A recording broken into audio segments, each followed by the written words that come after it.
Olá, as boas-vindas a todas e a todos. Nessa nossa última videoaula, nós vamos trabalhar com Vygotsky, Piaget e Vallon e as suas contribuições à sala de aula, né, ao trabalho desenvolvido em sala de aula.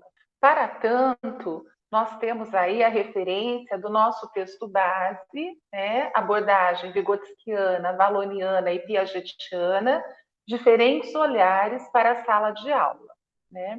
Aqui nós vamos tentar focar o que nós chamamos de ponto comum entre as teorias. As teorias têm diferenças, as teorias psicogenéticas de Piaget, Vygotsky e Vallon têm algumas diferenças, mas neste texto o que se pretende é focar o que elas têm de ponto comum e que pode auxiliar o professor no seu trabalho de sala de aula, ok? Entende-se assim que Piaget, Vygotsky e Vallon partilham de uma ideia, né? Que ideia que é essa que eles partilham, apesar de algumas diferenças, no que se refere, por exemplo, ao processo de pensamento e linguagem, né? As formas de interação, existem algumas diferenças aí que depois nós podemos abordar nos nossos fóruns, se for desejo de vocês, né? Mas nesse momento vamos abordar então o que eles têm em comum. Então, o que eles têm em comum é que para conhecer, construir cultura e se construir enquanto uma pessoa, é necessária a interação com o objeto, né? E nessa interação, ambos, né, tanto o sujeito quanto o objeto, acabam por se constituir mutuamente. Então, a interação, a atividade do sujeito é justamente o nosso ponto comum aqui nas teorias psicogenéticas. Então, a partir do nosso texto base, nós vamos começar a pensar, né, nessas possibilidades. O objetivo do texto, né, que a gente vai estudar, é apresentar um episódio que foi colhido numa sala de aula de uma escola pública do estado de São Paulo, envolvendo uma professora e os seus alunos, né? E discutir esse episódio com base nas três abordagens aí, que o texto chama de interacionistas, né? Que nós vimos. Que abordagens, então? Valloniana, vygotskiana, piagetiana, ok? Bom, como pano de fundo, né, como contexto para as análises que vão vir aí a partir dos nossos autores psicogenéticos, então o texto ele apresenta tanto a professora quanto a situação de sala de aula que serão analisadas. Vamos ver, né? Então a professora Ruth, ela é uma professora com 38 anos de idade, formada em pedagogia em uma universidade da rede privada do estado de Minas Gerais. Há 15 anos, quando ela veio para São Paulo, ela prestou o concurso público e ingressou no magistério. É casada, tem 2 filhos. A sala de aula da professora Ruth, né? A sala de aula é espaçosa, bem ventilada, contando com amplas janelas. Iluminação adequada, as carteiras, todas individuais, estão dispostas em 5 fileiras. Cada uma dessas fileiras compostas por 7 alunos. A mesa da professora fica à frente dos alunos sobre um tablado.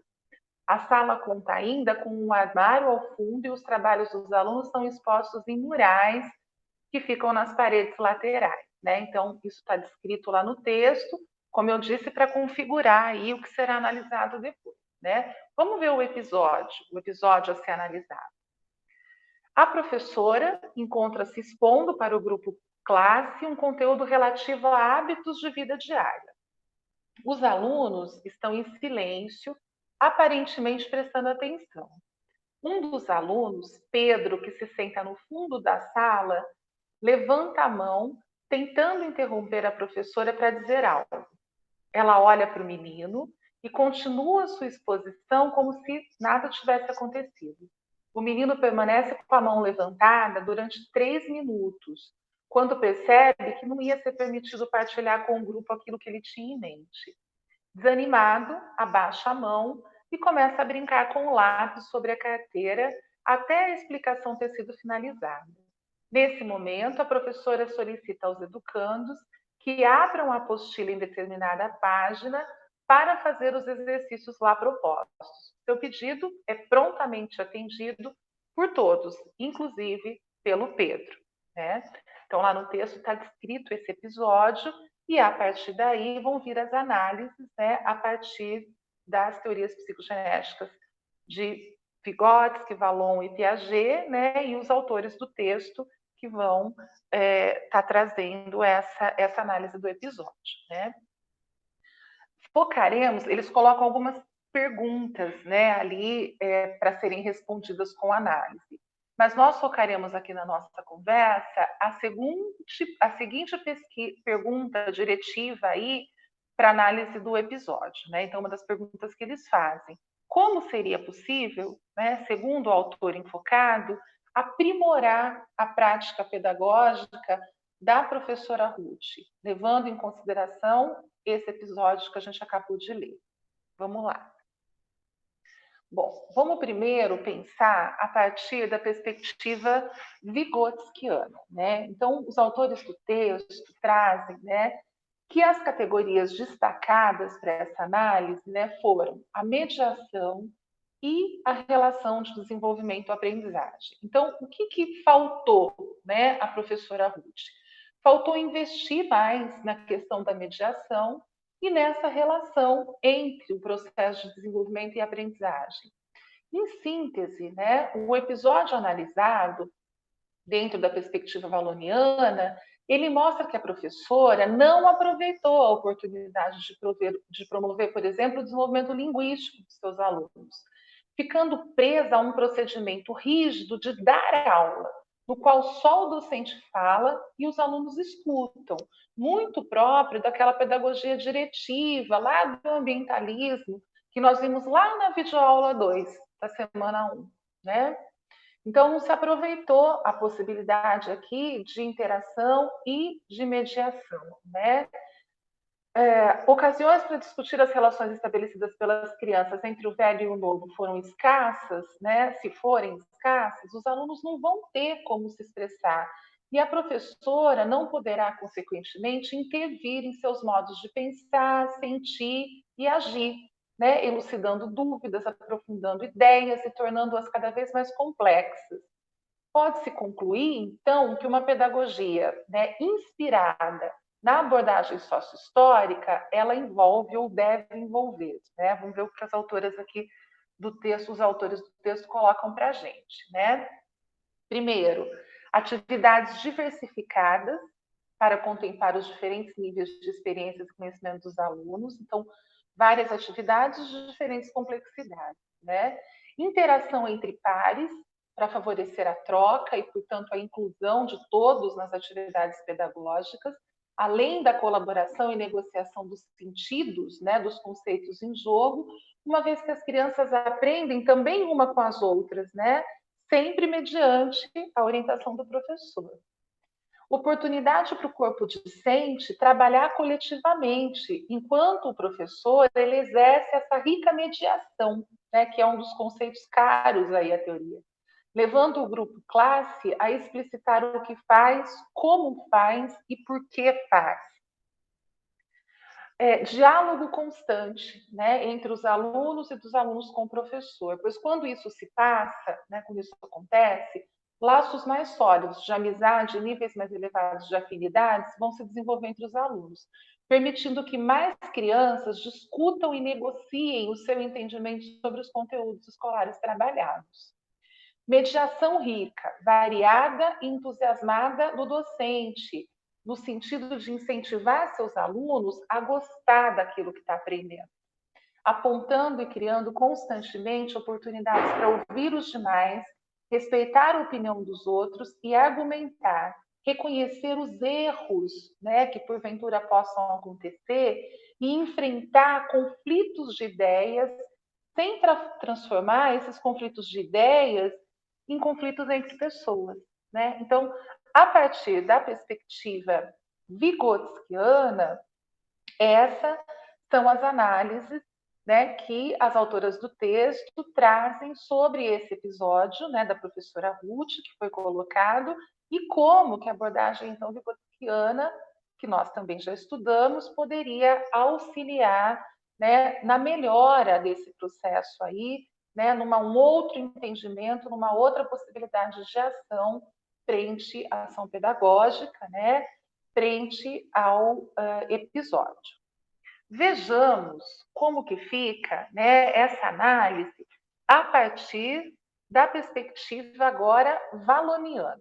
Então, os autores vão levantar aqui, né, que as categorias destacadas, então, para a perspectiva valoniana em relação ao episódio são o interesse, né, o interesse estimulando aí a atenção e a questão da observação, né?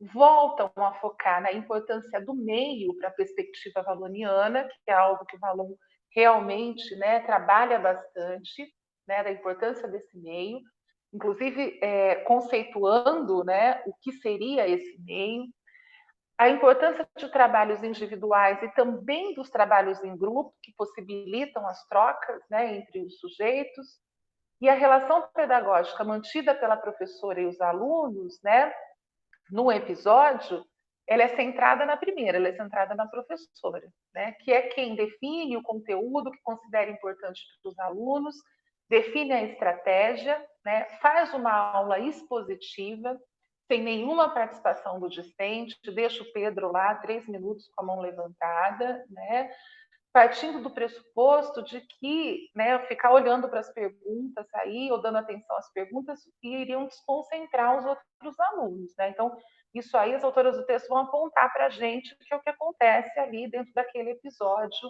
hipotético, né? E aí vão sugerir que é necessário aqui dentro da perspectiva valoniana, né, dar atenção ao aluno. Isso também é um ato de afetividade. Lembrem, né, o tanto que o Valon considera a afetividade na relação professor-aluno. E dar atenção é uma forma de exercitar essa afetividade nesse relacionamento. Ouvir o que os alunos têm a dizer, porque essa contribuição, com certeza, né, vai enriquecer o processo de ensino e de aprendizagem. Considerar o aluno um ser integral, né? Então, o aluno ele é um ser cognitivo, ele é um ser motor, né? Ele é um ser afetivo e ele é um ser social, né? E fazer perguntas ao real. O que é fazer perguntas ao real? É tentar entender aquilo que está acontecendo, a concretude daquele momento, né? Do que é preciso entender a partir daquelas relações que estão ali sendo estabelecidas. Então, dentro da perspectiva valoniana, né, é isso que os autores trazem para essa avaliação do episódio que é colocado no texto, né? Por fim, vão trazer para a gente a perspectiva piagetiana e as categorias destacadas, então, né, aqui dentro da perspectiva piagetiana, pelos autores no texto, é a interação, né, a construção do conhecimento e a equilibração, que é um dos conceitos também que nós vimos em uma das videoaulas sobre Piaget, que é um conceito bastante importante dentro da epistemologia genética, né? Para o Piaget, o objetivo da educação é formar o pensamento do aluno, é formar indivíduos autônomos do ponto de vista tanto intelectual quanto moral. Nesse sentido, muito mais do que buscar a acumulação de conteúdos, né, a escola ela deveria se preocupar em ensinar o aluno a pensar, a construir as suas verdades, a demonstrá-las, a defender os seus pontos de vista, a perguntar, né, e a realizar pesquisas por conta própria. Em síntese, deveria formar o aluno de modo que ele aprendesse a conquistar conhecimentos tanto no domínio intelectual quanto no domínio moral, né? Nesse sentido, caberia ao professor o quê? Caberia ao professor entender a perspectiva de seus alunos para propor a esses alunos questões, problemas e desafios a serem resolvidos, não é? Então, a partir do momento que eu proponho questões, problemas e desafios a serem resolvidos, eu vou estar possibilitando, né, potencialmente aí o desequilíbrio, o acionamento aí de mecanismos internos de assimilação e acomodação e construção de conhecimento. Caberia também cuidar para que sua autoridade não se transformasse em impedimento, né, para a conquista da autonomia por parte do aluno. Os caminhos que a teoria, em princípio, oferece aos docentes apontam, então, para estratégias de cunho variado, empregadas em diferentes momentos do planejamento diário e adaptadas aos diferentes conteúdos, né, que devem implicar aí, né, que impliquem momentos de trabalho em duplas, em trios, pequenos grupos, também as tarefas individuais, que não são proscritas, né, também podem acontecer, em que as fontes de consulta disponíveis envolvam, sem sombra de dúvida, a professora, né, que é a grande mediadora aqui de todo esse processo que a gente está tendo como contexto, né? Mas também materiais didáticos, os próprios colegas que de forma cooperativa vão trabalhar em prol do desenvolvimento de cada um e do grupo classe, né? Então, para concluir, né, esse texto base, né, que nós trabalhamos aqui na videoaula, as autoras vão dizer que as teorias elas apresentam semelhanças e diferenças, como dissemos lá no início, né? Mas que o central, no entanto, é salientar que toda e qualquer teoria ela deve orientar a prática pedagógica e deve orientar os resultados, né, aí obtidos, que devem servir para que a teoria muitas vezes seja repensada, né? Porque teoria é recorte de realidade, né? Então ela pode, deve ser repensada. Isso quer dizer que o professor ele precisa ser ele mesmo um pesquisador que vai identificar os pressupostos que orientam a sua ação. É importante conhecer esses pressupostos, né, para que a gente não caia no praxismo, e precisa analisar os resultados que encontra à luz de algumas hipóteses prévias. E aí as teorias são muito úteis, né? Com isso, o professor produz um conhecimento que é importante para a prática, né? E é transformador dessa prática, porque vem da praxis, né? Ou seja, da articulação entre a teoria e entre a prática, né? Então, eu espero, né, que a partir dessas aulas, dessas atividades, dessas leituras, do conhecimento e da conversa, né, que tivemos aí sobre diferentes teorias que estão presentes no escopo da psicologia da educação, né, que foram realizadas durante essas semanas aí que estivemos juntos, né, na disciplina de psicologia da educação.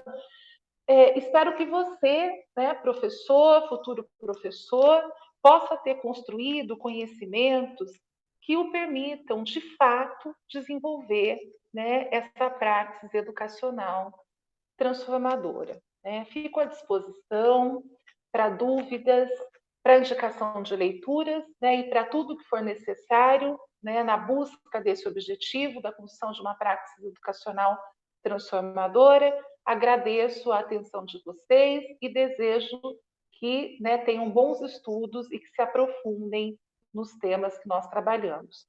Muito obrigado pela atenção.